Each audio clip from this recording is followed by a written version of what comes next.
जय श्री कृष्णा। स्वागत है आपका मेरे इस चैनल @अनीता धार्मिक टेल्स पर आज हम बात करेंगे कार्तिक पूर्णिमा और देव दिवाली की। पूर्णिमा पर कितने दिए जलाने चाहिए और कैसे जलाने चाहिए, इन सब की जानकारी दूंगी। कार्तिक पूर्णिमा का दिन हिंदू धर्म में अत्यंत शुभ व पवित्र माना गया है। इस दिन देव दिवाली मनाई जाती है। इस दिन पवित्र नदी, घाटों व मंदिरों व घरों में दीपदान करने का खास अत्यधिक महत्व है।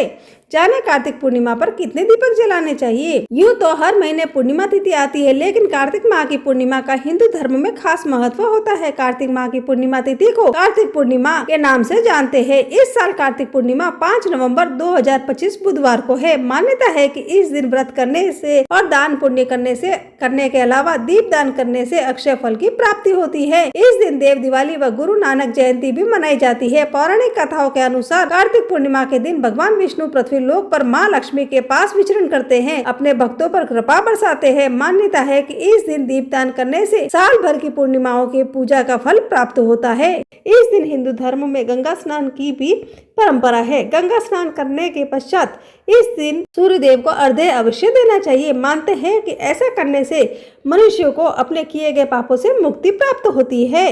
कार्तिक पूर्णिमा के दिन स्नान इत्यादि करके गरीबों को कुछ न कुछ दान धर्म करना चाहिए। ऐसा करने से उसका 1000 गुना फल प्राप्त होता है। इस दिन बहुत सारे लोग व्रत भी करते हैं। व्रत का संकल्प लिया जाता है। इस पवित्र अवसर पर शुद्ध कुमकुम, धूप, तुलसी और परिचिता तेल का प्रयोग करके भगवान की पूजा अर्चना करना अत्यंत शुभ माना गया है। इस दिन भगवान विष्णु और माँ लक्ष्मी की पूजा की जाती है। कई जगहों पर भगवान श्री कृष्ण के विग्रह की पूजा की जाती है। इस विशेष दिवस पर भगवान शिव की भी पूजा करने का विधान है, क्योंकि उन्होंने आज के दिन ही तारकासुर नामक राक्षस का वध किया था। इस दिन सूखे मेवों का प्रयोग करना बहुत अच्छा माना जाता है। फलाहार में सिंघाड़ा इत्यादि लेना चाहिए। कई घरों में इस दिन आटे का मीठा चूर्ण भी बनाकर प्रसाद चढ़ाते हैं। चावल या मखाने की खीर का प्रसाद भोग में चढ़ाते हैं। कई घरों में बिना लहसुन प्याज का साधारण भोजन भी बनाकर खाते हैं। कार्तिक के महीने में उड़द, मूंग, मसूर, चना, मटर, राई खाना भी वर्जित बताया गया है। कार्तिक मास के पवित्र महीने में मांसाहार का सेवन नहीं करना चाहिए। कहा जाता है कि कार्तिक माह में भगवान विष्णु पानी में रहते हैं।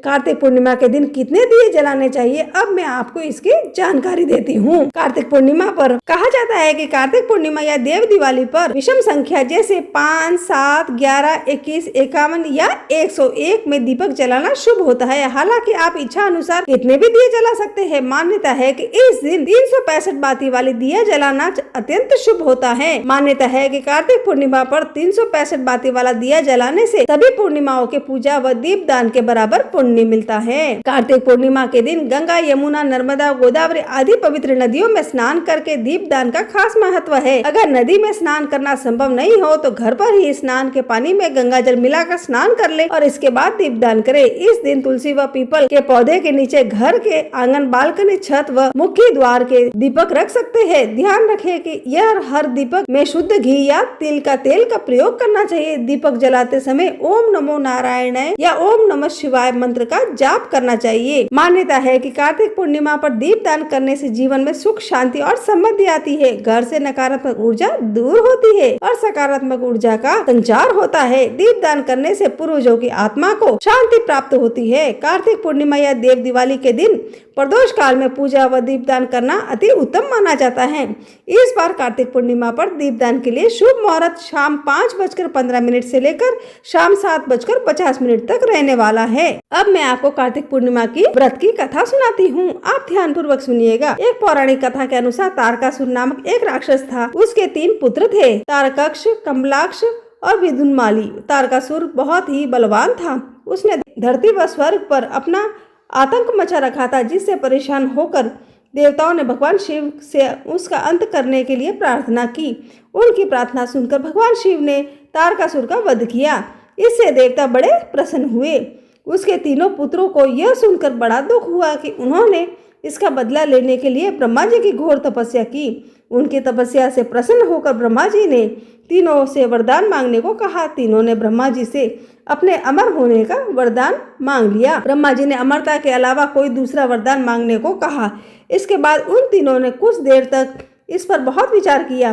फिर ब्रह्मा जी से कहा कि आप 3 अलग अलग नगरों का निर्माण करें, जिससे सभी बैठकर पूरी पृथ्वी और आकाश में घूम सके। 1000 साल बाद जब भी हम मिले तो हम तीनों के नगर मिलकर एक हो जाए।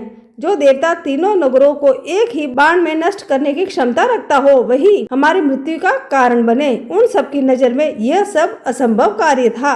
उन्होंने उन्हें यह वरदान ब्रह्मा जी के निर्देश अनुसार मैं दानव ने उनके लिए 3 नगरों की स्थापना की। तारकक्ष के लिए सोने का और कमला के लिए चांदी का और विदुन माली के लिए लोहे का नगर बनाया गया। तीनों ने मिलकर तीनों लोगों पर अपना अधिकार जमा लिया। इंद्र देवता इन तीनों राक्षसों से बहुत भयभीत हुए और भगवान शंकर की शरण में गए। इंद्र की बात सुनकर भगवान शिव ने इन दानवों का नाश करने के लिए एक दिव्य रथ का निर्माण किया। इस दिव्य रथ की हर एक चीज देवताओं ने बनाई गई थी। चंद्रमा और सूर्य से पहिए बने। इंद्र, वरुण, यम और कुबेर रथ के 4 घोड़े बने। हिमालय धनुष बने और शेषनाग प्रत्यंचा बने। भगवान शिव खुद बाण बने और बाण की नोक अग्निदेव स्वयं बने। इस दिव्य रथ पर भगवान शिव स्वयं सवार हुए और देवताओं से बने इस रथ और तीनों भाइयों के बीच भयंकर युद्ध हुआ। युद्ध करते समय प्रभु लीला से एक ऐसा समय आया कि अब तीनों रथ एक ही सीध में आ गए। जैसे ही तीनों रथ एक ही सीध में आए उसी समय भगवान शिव ने अपने बाण छोड़े और तीनों का नाश कर दिया। वध के बाद भगवान शिव को त्रिपुरारी कहा जाने लगा। इस प्रकार मेरी ये कहानी पूरी हुई। जय श्री कृष्णा, जय माता दी, जय महालक्ष्मी। आप सबको कार्तिक पूर्णिमा की ढेर सारी शुभकामनाएं।